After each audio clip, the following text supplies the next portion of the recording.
โอ้ลองมายามเบ็ดก่อนใส่มือวานตะแรงเสื้อมือวานนี่เนาะมาเบิ่งหน่วยแรกสิได้บ่โอ้เด้ได้แท้หักตายแล้วเนาะเต็มมือวานเลยนะตัวน้อยอยู่น้อยกับยามันเนาะ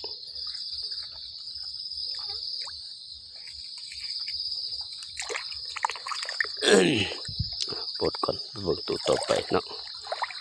สิได้บ่เบิ่งหลังต่อไปก่อนได้ให้แม่เนาะ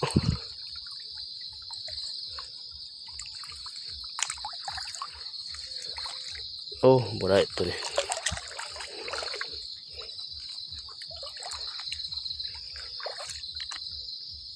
ว่าพ่อสิได้ตัวเดียว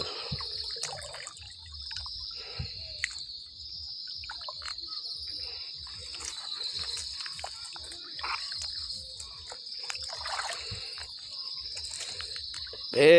แต่แม่จักโตจักได้ตึมโอ้เด้ตัวนี้ก็ตายแล้วพ่อจักโอ้ตายแล้วตัวนี้กันเนาะนี่ปลาดุกจีปลาคอเนาะ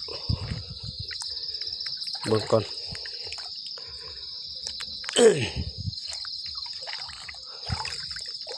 ใส่มองบ่ได้มันเลิกโพด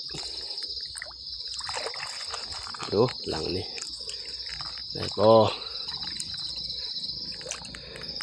ได้ให้แน่กับไข่แน่ โอ้บ่ได้ตัวนี้เนาะน้ำใสน้ำขุ่นสิได้อยู่ฝนตกอยู่หักน้ำบุขุ่นก็เลยปลาซิวกินเบิดเหงื่อเนาะเบิ่งดูตัวนี้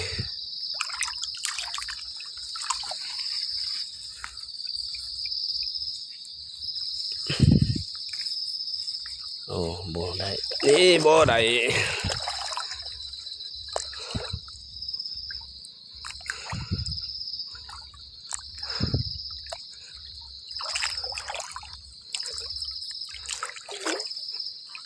อีกหลังหนึ่ง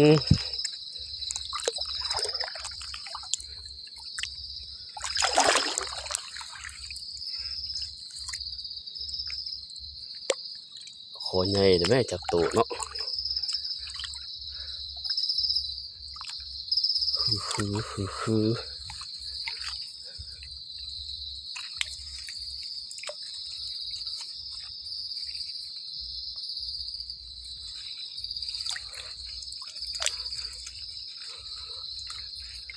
นี่ตัวนี้ก็บ่ได้